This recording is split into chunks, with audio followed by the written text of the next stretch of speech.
নতুন বধূর রান্নার recipe. Hi, I'm Jempi and welcome to my wedding series episode 10.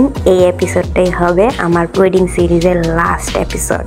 এই ব্লগটা এই সিরিজে দেওয়ার কারণে হচ্ছে আমার ভাই ভাবি এবং কাজিনরা সৌরভের কাছ থেকে যা যা বকশিস পেয়েছে আমার বিয়েতে ওইগুলো দিয়েই এই পার্টিটা হয়েছিল।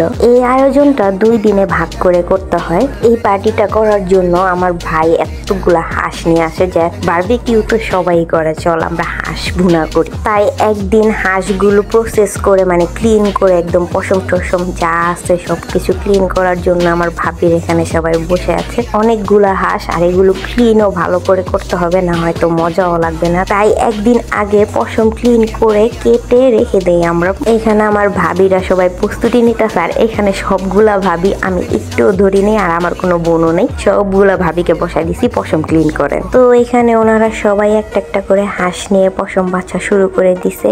আর এখানে ধূপ ধূপ আগুন জ্বলতেছে, ওই সময় শীত ছিল তো আগুনটা অনেক ভালোই লাগতেছিল। আর এখানে চাঁদও উঠছিল, এত সুন্দর লাগতেছিল ওয়েদারটা। আর এখানে আমার ভাবিরা কাজ করতেছে আর আমি ভিডিও করতেছি, ভালোই লাগতেছে ওনাদের কাজ করে দেখতে। অনেকগুলা হাঁস তো মানে বাঁচতে বাঁচতে একদম রাত হয়ে যায়, মানে ওনারা তা ওঠে না, কিন্তু সবাই অনেক এনজয় করতেছিল, অনেক মজা করতেছিল একসাথে সবাই। তো এখানে সৌরভও চলে আসে, ওর সাথে একটু ভিডিও নিলাম। দেখেন কি মনোযোগ দিয়ে আস্তে আস্তে একটা একটা করে পশম বাঁচতেছে আমার ভাবিরা। আমি এইখানে একটু কাজ না করলেও ওনাদের সাথেই বসেছিলাম সারাক্ষণ। তারপর হাঁসগুলাকে আমার ভাবিরা ভালো করে ধুয়ে হলুদ মেখে দিতেছে আর এখানে আমার ভাই হাঁসগুলাকে পুড়ে নিতেছে। হাঁসগুলাকে ভালো করে পুড়ে তারপরে কেটে রেখে দেওয়া হয় ফ্রিজে, পরের দিন আর কি রান্না করা হবে। পরের দিন সবাই একসাথে মিলেমিশে খাবো। তো ওই দিনের কাজ শেষ। তারপরের দিন সন্ধ্যায় সবাই চলে আসে আমাদের ঘরে আর ছাদের উপরে চলতেছে মশলা কষানোর কাজ। তারপর আমরা সবাই ছাদে যাই, ছাদে গিয়ে দেখি কিভাবে মশলা কষানো হচ্ছে। আর এখানে চাটটা এত সুন্দর লাগতেছিল। আর এই যে এখানে আমরা সবাই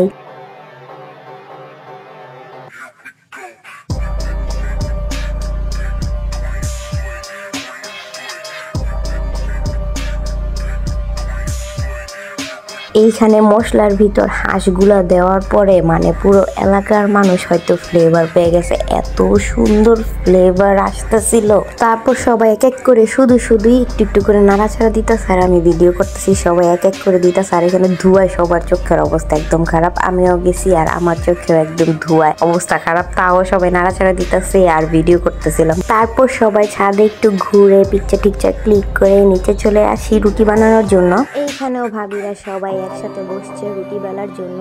এখানে আমার বোনও আছে সাথে যে রুটি বেলতেছে আর আমি এখানে রুটি ছেঁকার কাজ নিয়েছি, রুটি ছেঁকা ছেঁকি আমার কাজ।